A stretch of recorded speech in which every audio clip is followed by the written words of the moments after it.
उत्तराखंड राज्यामध्ये समान नागरी कायद्याचा मार्ग मोकळा झालाय।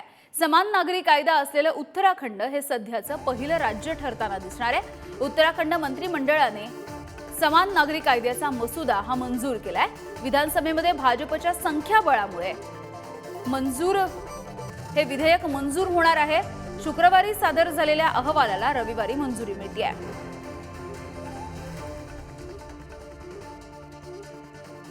आणि याविषयी बोलूयात। भाजपचे नेते राम कदम सध्या आपल्या सोबत आहेत। रामजी, एक मोठी बातमी समोर येते आहे। उत्तराखंड राज्यामध्ये आता समान नागरी कायद्याचा मार्ग मोकळा झालेला दिसतोय। याही पूर्वी आपण पाहिलं असेल की एक देश आणि दोन निशाण असं भारतात पूर्वी होतं। काश्मीर आणि जम्मूमध्ये वेगळा झेंडा होता आणि इतरत्र देशामध्ये आपला तिरंगा होता। तर एक देश एकच निशाण असलं पाहिजे आणि त्याप्रमाणे एका देशामध्ये एकच कायदा असला पाहिजे। वेगवेगळ्या कायद्यांचं समर्थन कसं होऊ शकतं? सर्वांसाठी पहिल्यांदा राष्ट्र प्रथम असलं पाहिजे, राष्ट्रानंतर मग आपण आहोत। पण काही लोकांसाठी स्वतःचा व्यक्तिगत स्वार्थ प्रथम आणि राष्ट्र दुय्यम स्थानी असतं, असं करून चालणार नाही। त्यामुळे उत्तर प्रदेशने जो निर्णय घेतला असा निर्णय देशभरातल्या इतर प्रांतांना देखील घ्यावा लागेल। आणि त्याचं कारण केवळ एकच आहे की आपण एकाच प्रदेशात राहून आपण वेगवेगळे कायदे, एकाला एक कायदा दुसऱ्याला एक कायदा असं आपल्याला करता येणार नाही। संविधानामध्ये त्याला मान्यता असण्याचं कारण नाही।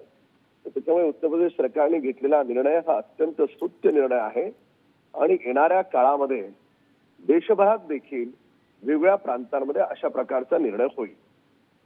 बरं रामजी, मात्र ज्या पद्धतीने तुम्ही म्हणालात, ज्या वेळेला समान नागरी कायद्याचा उल्लेख होतो त्या वेळेला विरोधकांकडून याची काहीतरी अडवणूक केली जाते। या कायद्यामुळे काय काय तोटे होणार आहेत हे सुद्धा सांगितलं जात आहे। कसं आहे की राष्ट्र प्रथम ची भूमिका आधी विरोधकांनी समजून घेतली पाहिजे। दुर्दैवानं त्यांच्या वागण्यात बोलण्यात राष्ट्र प्रथम नाही तर कोणाचं तरी लालन चांगून करणं ही त्यांची अधिक प्राथमिकता आहे। आणि ज्याची अशा स्वरूपाची मानसिकता असेल त्यांचा विरोध हा स्वाभाविक आहे।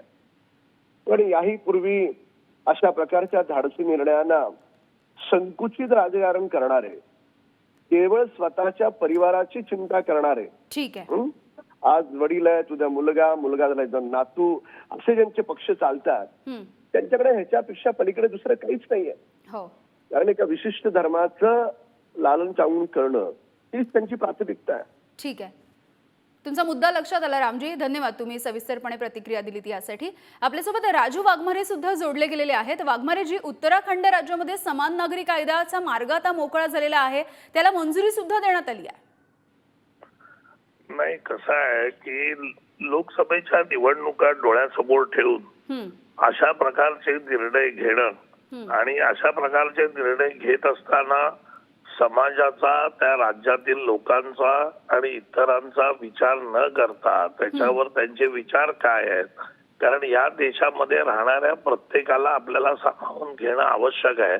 आणि त्याला सामावून घेत असताना त्याच्या विविध चालीरीती असतील, त्याचे धर्म असतील, त्यांचे संस्कृती असेल, तर त्याचाही विचार करणं आवश्यक आहे। पण आता काय आहे की सत्ता आपल्याला मिळत नाहीये। या देशातील लोक सगळ्या थरातले, मग महिला असतील, युवक असतील, शेतकरी असतील, इतर लोक असतील, हे सगळे नाराज आहेत।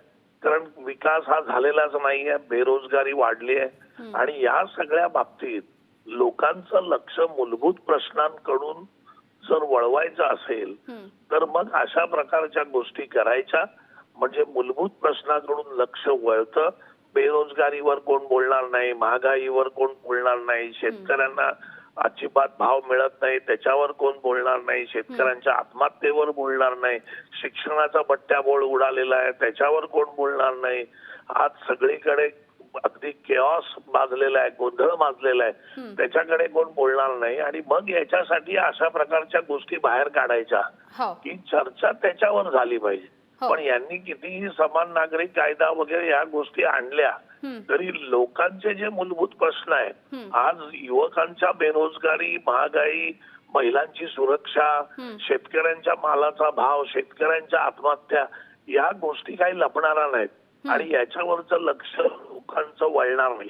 आणि वाघमारेजी, तुम्ही जसं म्हणताय की कायदे हे सर्व समावेशक असले पाहिजेत, सगळ्या समाजाला त्यामध्ये सामावून घेणं गरजेचं आहे, मात्र भाजप अशी प्रतिक्रिया देत आहे की समान नागरी कायदा आम्ही आणतोय, मात्र काही समाजाला आकर्षित करण्यासाठी आणि त्या समाजाचं लांगुलचालन करण्यासाठी काँग्रेस आम्हाला विरोध करते.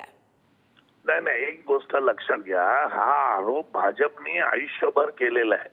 कारण भाजपकडे धर्माधर्मामधली भांडणं, जाती जातीमधली भांडणं लावण्यापेक्षा, त्यांच्यामध्ये द्वेष पसरवण्यापेक्षा दुसरा अजेंडाच भाजपकडे नाही आहे ना. अहो, ज्यावेळी भारत आपण सर्व धर्म समभाव, धर्मनिरपेक्षता या संविधानातल्या गोष्टींकडे आपण ज्यावेळी बघतो, हा देश आपला संविधानावर चालतो. ज्या परमपूज्य डॉक्टर बाबासाहेब आंबेडकरांनी या देशाला घटना दिली, त्या घटनेमध्ये सर्व धर्म समभाव आहे, त्या घटनेमध्ये धर्मनिरपेक्षता आहे.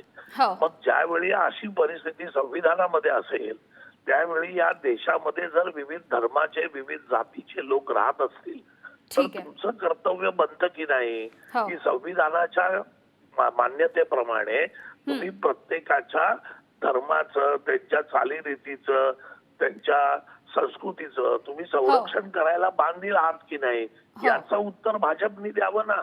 अगदी वाघमारेजी, तुमचा मुद्दा लक्षात आला. धन्यवाद. तुम्ही सविस्तरपणे तुमचं मत आणि तुमची प्रतिक्रिया दिलीत यासाठी.